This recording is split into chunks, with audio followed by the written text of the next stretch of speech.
CCS ACP ఉమామహేశ్వరరావును arrest చేశారు ACB అధికారులు. ఆదాయానికి మించిన ఆస్తుల కేసులో ఉదయం నుంచి 14 చోట్ల సోదాలు నిర్వహించి 17 ప్రాపర్టీలను గుర్తించారు. గట్కేసర్లో 5 ప్లాట్లు, 38 లక్షల నగదు, 60 తులాల బంగారం సీజ్ చేశారు. ఇప్పటి వరకు మార్కెట్ విలువ 3 కోట్లకు పైన ఉంటుందన్నారు ఏసీబీ అధికారులు. 2 లాకర్లు గుర్తించారు. షామీర్పేటలో ఒక విల్లా ఉన్నట్టు నిర్ధారించారు. రేపు ఉమామహేశ్వరరావును కోర్టులో ప్రవేశపెట్టనున్నట్టు తెలిపారు ACP joint director Surendrababu. Hyderabad కమిషనరేట్లోని ఏసీపీ సిసిఎస్ డిటెక్టివ్ డిపార్ట్మెంట్లో వర్క్ చేస్తున్న శ్రీ టి ఉమామహేశ్వరరావు గారి ఇంటిపైన, వారి బంధువుల ఇంటిపైన, close associates residences and offices location పైన అరౌండ్ 11 ప్లేసెస్లో సెర్చెస్ చేయడం జరిగింది. ఆయన పైన అభియోగాలు రావడంతో ఆదాయానికి మించిన అక్రమ ఆస్తులు ఉన్నాయన్న నేపథ్యంలో ఇవి సెర్చెస్ చేయడం జరిగింది. సో ఆ సెర్చెస్లో భాగంగా ఇప్పటిదాకా అన్ని సెర్చెస్ అన్ని ప్లేసెస్లో చూసి కన్సాలిడేట్ చేసుకుని చేస్తే అరౌండ్ 17 ప్రాపర్టీస్ ఈయన వేరియస్ ప్లేసెస్లో ఈయన బంధువుల పేరు మీద కొన్నట్టుగా తెలుస్తోంది. అండ్ అందులో ఒక 5 ప్రాపర్టీస్ గట్కేసర్ ఏరియాలో ఉన్నాయి, కొన్ని ఆంధ్రాలో కూడా ఉన్నాయి. ఒక 7 ప్రాపర్టీస్ వైజాగ్ దగ్గర చౌడవరం అని ఏరియా ఉంటుంది, ఆ చౌడవరంలో కొన్నట్టుగా తెలుస్తోంది.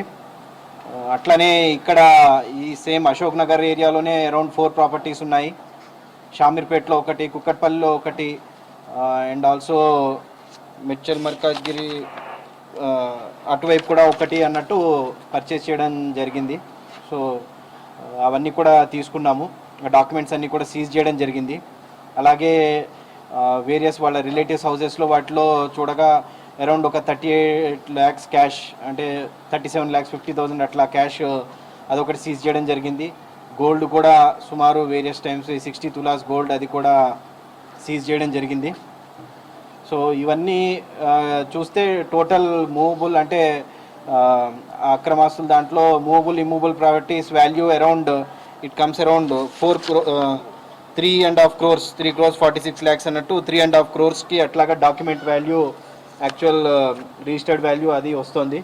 ఇక మార్కెట్ వాల్యూ మేము చెప్పాము, జనరల్గా మీరు మీ ఎస్టిమేషన్ వేసి చూసుకోవచ్చు. సో ఇట్లాగా దొరకడం జరిగింది. సో ఇంకా ఫర్దర్ వేరే కొన్ని ఈయన చేసిన కేసెస్లో కూడా కొన్ని అభియోగాలు ఉన్నాయి.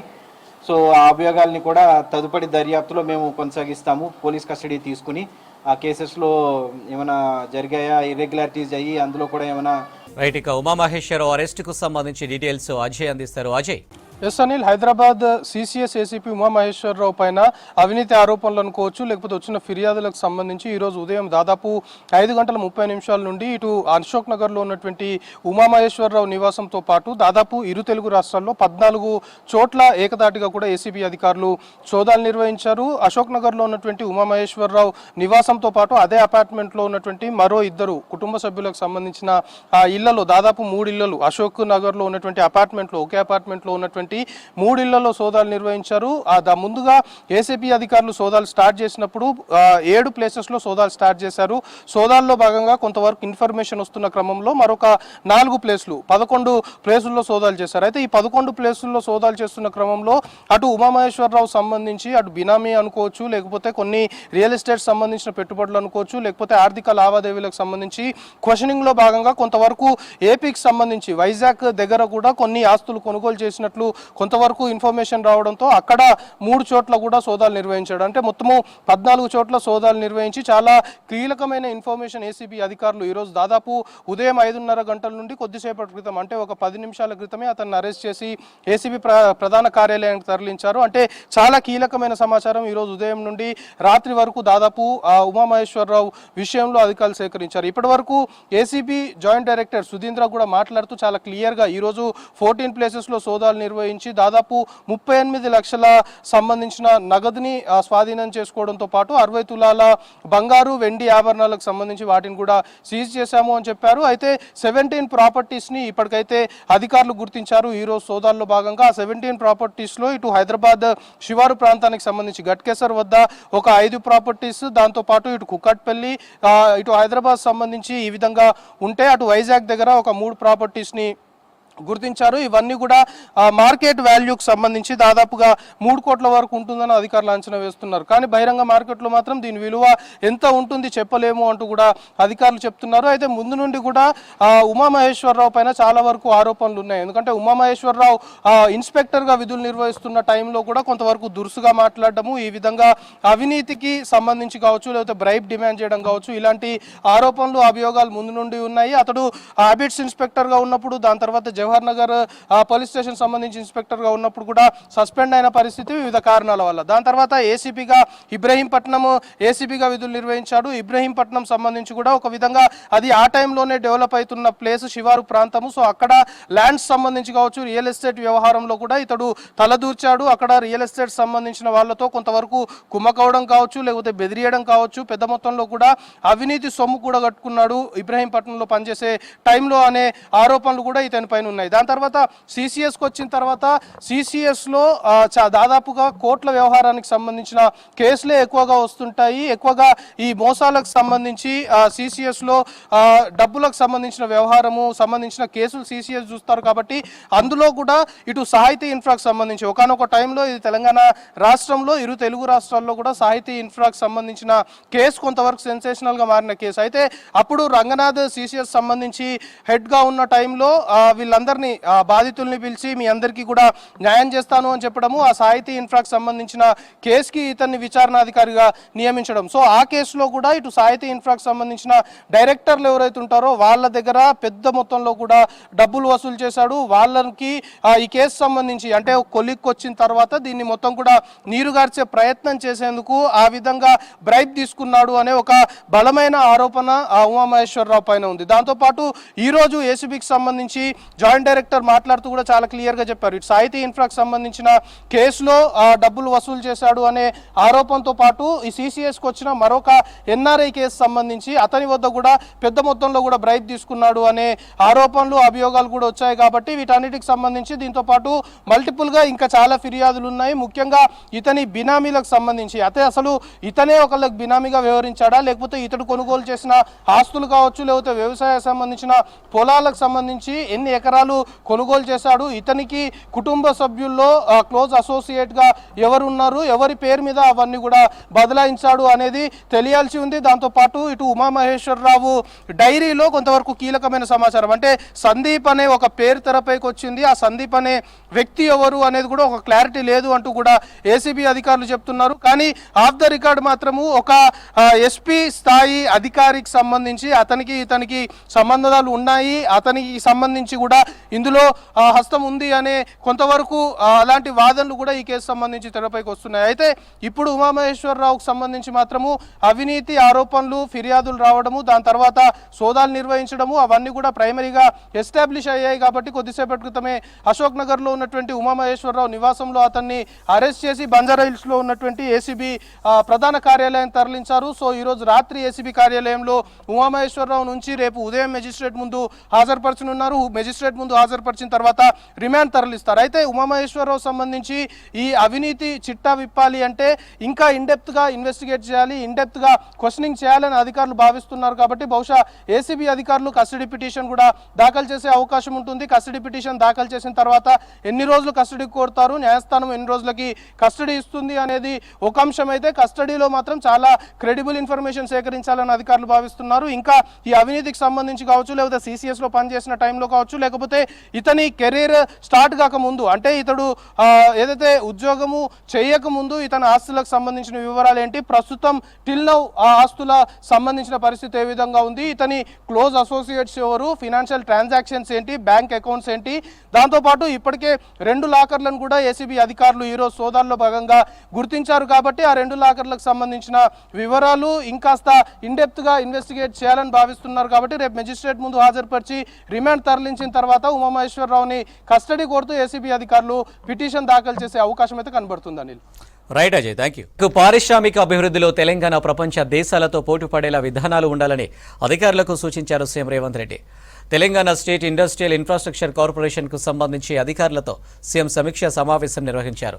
రాష్ట్రంలో పారిశ్రామిక అభివృద్ధికి తీసుకోవాల్సిన నూతన విధానాలపై పలు సూచనలు చేశారు. గత సమీక్షా సమావేశాల్లో తీసుకున్న నిర్ణయాలు, పనుల పురోగతికి సంబంధించిన వివరాలను అధికారులు సీఎంకు వివరించారు.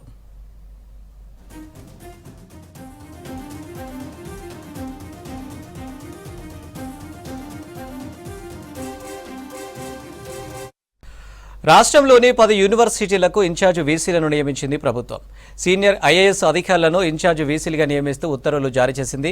ఉస్మానియా యూనివర్సిటీ వీసీగా దానకిషోర్, జేఎన్టీయూ వీసీగా బుర్ర వెంకటేశం, కాకతీయ యూనివర్సిటీ వీసీగా వాకాటి కరుణ నియమితులయ్యారు. అలాగే అంబేద్కర్ ఓపెన్ యూనివర్సిటీ వీసీగా రిజ్వీ, తెలంగాణ వర్సిటీ వీసీగా సందీప్ సుల్తానియా, పొట్టి శ్రీరాములు తెలుగు యూనివర్సిటీ వీసీగా శైలజ రామయ్యర్ ఎంపికయ్యారు. మహాత్మాగాంధీ యూనివర్సిటీ వీసీగా నవీన్ మిట్టల్, పాలమూరు యూనివర్సిటీ వీసీగా Nadeem Ahmed, Jawaharlal Nehru architecture and finance వీసీగా జయేష్ రంజన్, శాతవాహన యూనివర్సిటీ వీసీగా సురేంద్ర మోహన్ను నియమిస్తూ ప్రభుత్వం ఉత్తర్వులు జారీ చేసింది.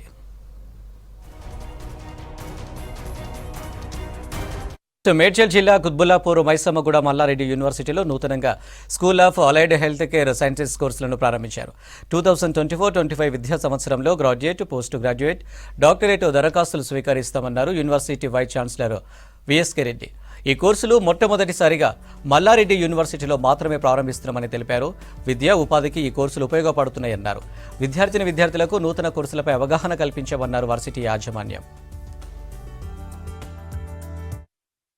Mallareddy university first greenfield university 2020లో స్టార్ట్ చేశాము.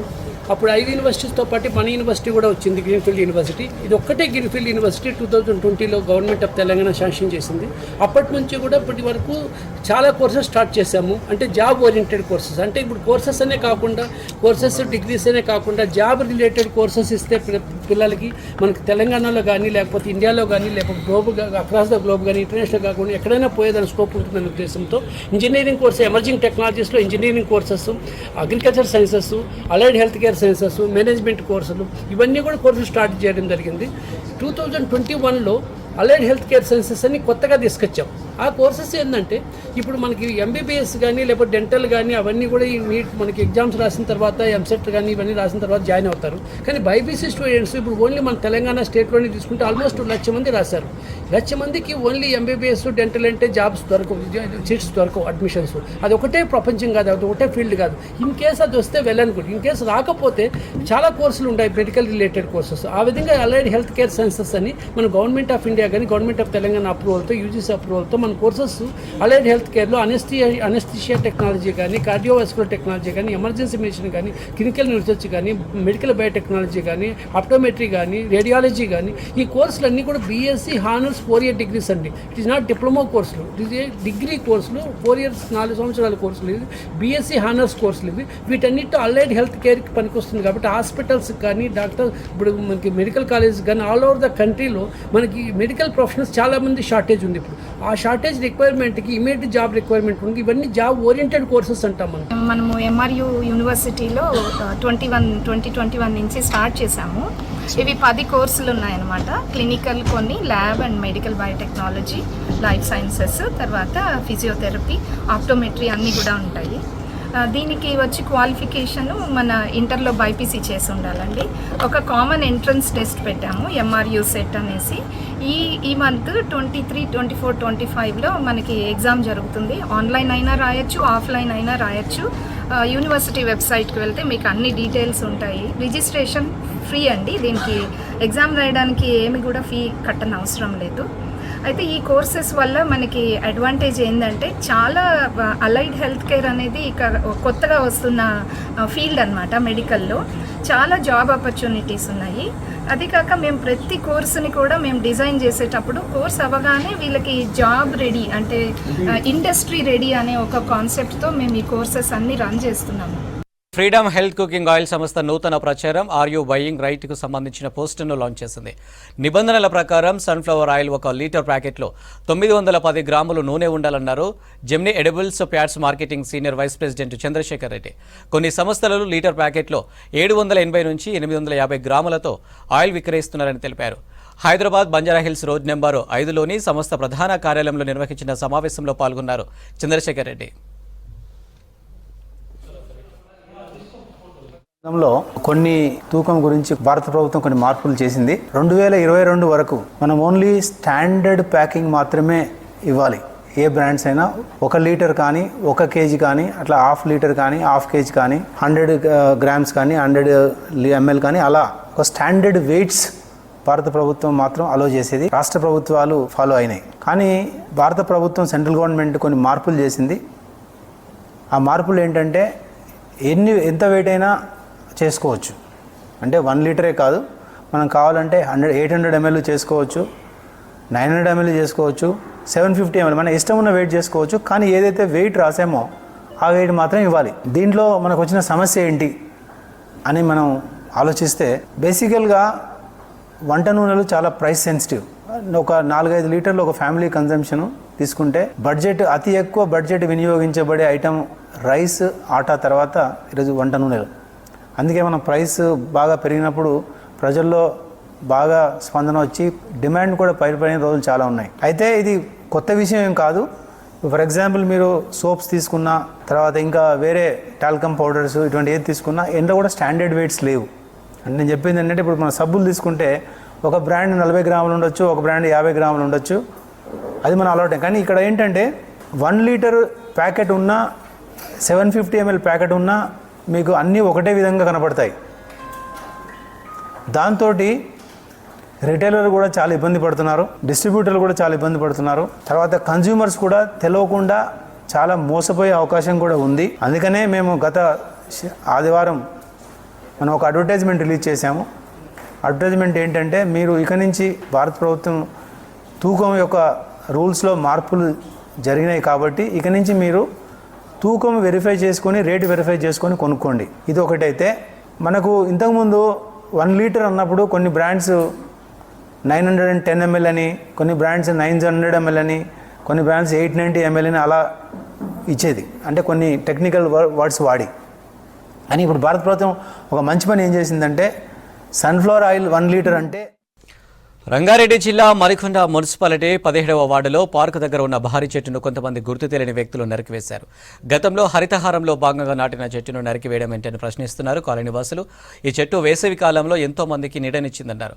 చెట్టును నరికిన వారిపై ఫారెస్ట్ అధికారులు చర్యలు తీసుకోవాలని కాలనీ వాసులు డిమాండ్ చేశారు. ఇప్పుడు ఏంటంటే చెట్లు పెట్టాలా, అనువని పెంచాలని ఉంటుంది. ఉన్న చెట్లు పడగొట్టేస్తారు. పడగొట్టింది కాబట్టి అతని చేతనే మళ్ళీ 10 చెట్లు పెట్టించే మార్గం చేయాలి. పోతే ట్రాన్స్ఫార్మర్లు కూడా నడి రోడ్లో పెడితే ఎట్లంటే రేపు పొద్దున ప్రాబ్లమే కదా. అందుకని నేను మున్సిపాలిటీ కూడా నేను రిక్వెస్ట్ చేస్తున్నా చైర్మన్ వాళ్ళకి, మీరు వచ్చి చెట్లు ఎన్ని చూడండి, చూసి వాళ్ళ ఇతని మీద యాక్షన్ తీసుకోండి. ఈ చెట్లు నరకటం అనేది చాలా అన్యాయం. ఒక్కొక్కళ్ళు చెట్టు పెట్టి పెంచాలి చేయాలంటే చెట్లు పెంచడం, అది ఈ పనులు కూడా చేసేది ఎట్లా చేస్తున్నారంటే ఏదో దొంగలు చేసినట్టుగా చేస్తున్నారు. రాత్రి ఏదో ఒక సమయాన్ని చూసుకొని చెట్లు నరకేయటం. ఆ సమయానికి చేసి ఆబ్జెక్షన్ చేసడానికి పోయి అడ్డుపడేవాడు ఎవడు ఉంటాడు. మున్సిపాలిటీ వెళ్తే పాపం మనం వాళ్ళు ఏమనలేం కదా, వాళ్ళు 24 hours అయితే కావాలంటే వాళ్ళు కాదు కదా. ఇక్కడ ఒక పెద్ద చెట్టు 10 years బ్యాక్ పెట్టిన చెట్టు, మన్కొండ మున్సిపాలిటీ వాళ్ళు పెట్టిన చెట్టుని అద్రందంగా కట్ చేయడం జరిగింది. అసలు యాక్చువల్గా illegal construction, illegal electricity department వాళ్ళు ఇచ్చిన ట్రాన్స్ఫార్మర్ కూడా, పర్సనల్ ట్రాన్స్ఫార్మర్ కూడా రోడ్ పైన పెట్టడం జరిగింది. ఈ సందర్భంగా మేము ఖచ్చితంగా ట్రాన్స్ఫార్మర్ అనేది తొలగించి అక్కడ చెట్లు నాటాలని మేము మన్కొండ మున్సిపాలిటీ మా కమిషనర్ గారిని, మా చైర్మన్ గారిని